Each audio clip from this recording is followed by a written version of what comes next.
So the grounding idea of the cinematic look of our movie being one of the cinematic and chunky, it's kind of well, I think the first thing is that Angus wants to make a movie that looks like a blockbuster from the 1970s, 1980s, right?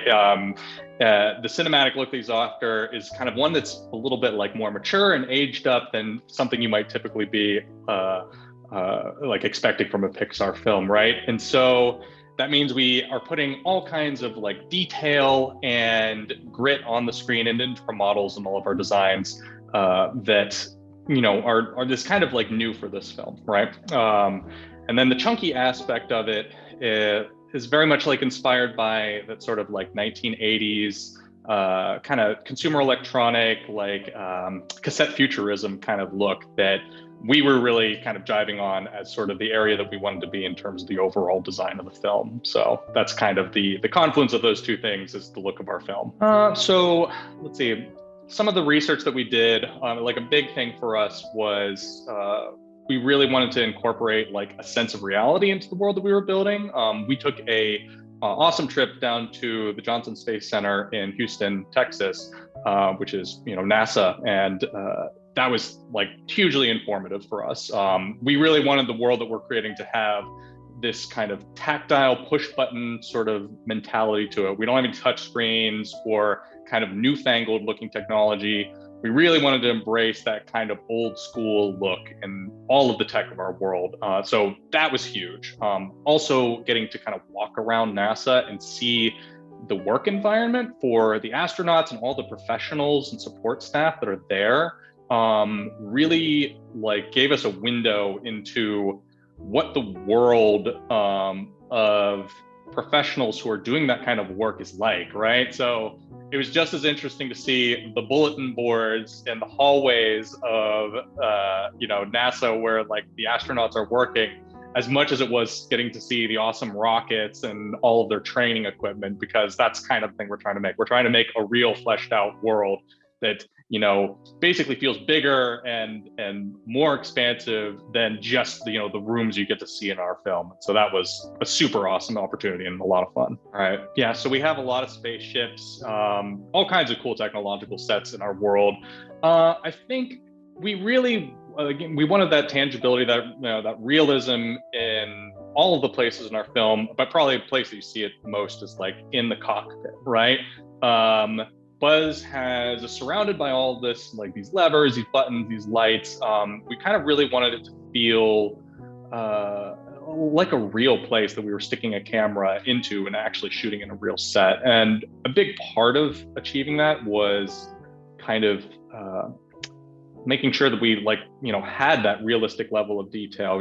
Like oftentimes, in animation, we're kind of stylizing or abstracting, shapes and forms to kind of make them a little bit more appealing or cartoony. And we definitely do that in this film as well.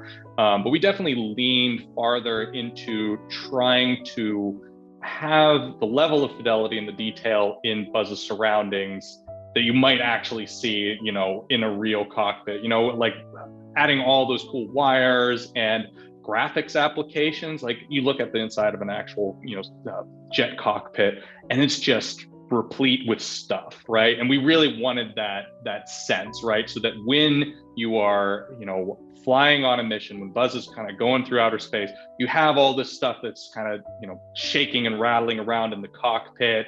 You have all these lights and buzzers flashing and making noise, and basically just something that exudes that sense of risk and danger, which is kind of like the sort of vibe that we're going for. It's like not this kind of clean, safe, enterprise he's going on. Like he's risking his life in the pursuit of his mission. And so like building sets that had that level of detail to kind of elevate that sense of danger was kind of a key part of the whole look of the film. What is the turnip?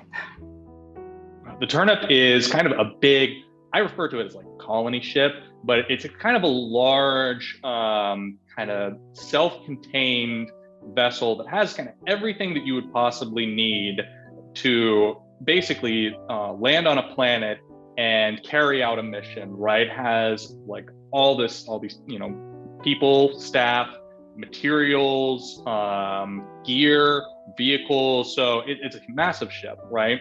And when they land on Proxima or on Takani Prime, it is, obviously just kind of a stopover because they are alerted that there are some interesting materials on this, planet surface, and of course they get stuck there, right?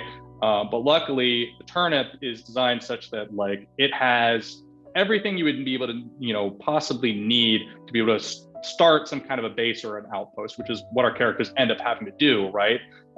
Because they're marooned there, and luckily they at least have the gear and the material because of the nature of the ship to be able to begin testing hyperspeed fuel so that they can hopefully make their way off the planet. So I think the top level aspect of Takani Prime is it's kind of a place that you don't really want to be, right? It's habitable. Our characters are able to survive there, but it's hostile. It's filled with stuff that kind of wants to kill them. It's you've got all these vines that want to drag you off to the jungle. You got bugs that want to eat you.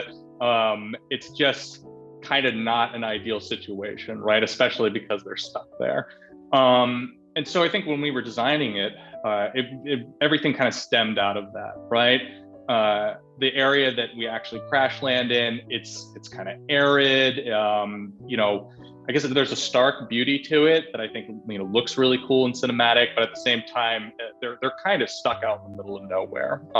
And of course, they're in the midst of all kinds of stuff that kind of is constantly coming at them. So that also kind of informs the design of the base too, Star Command base. Even though it's kind of sort of a science enterprise where they're trying to develop these hyperspeed ships, they also kind of need a little bit of a security aspect to it too, to protect them from the flora and fauna of the world. And so it has a quasi-military base feel to it just by necessity, because everybody at Star Command needs to stay alive in order to be able to continue their mission. There are so many awesome scenes in the movie that are visual achievements for the team. I gotta say some of my favorites. Scenes with Zurg are just really awesome. That character just has such a presence, and when he and Buzz are on screen together, some of the scenes with the lighting and the shots, it really, I look at it and it looks like a scene straight out of a film that I would have watched as a kid, like something that was up on the big screen before movies were CG, right? And it's really exciting for me because that was kind of everything that we were going for.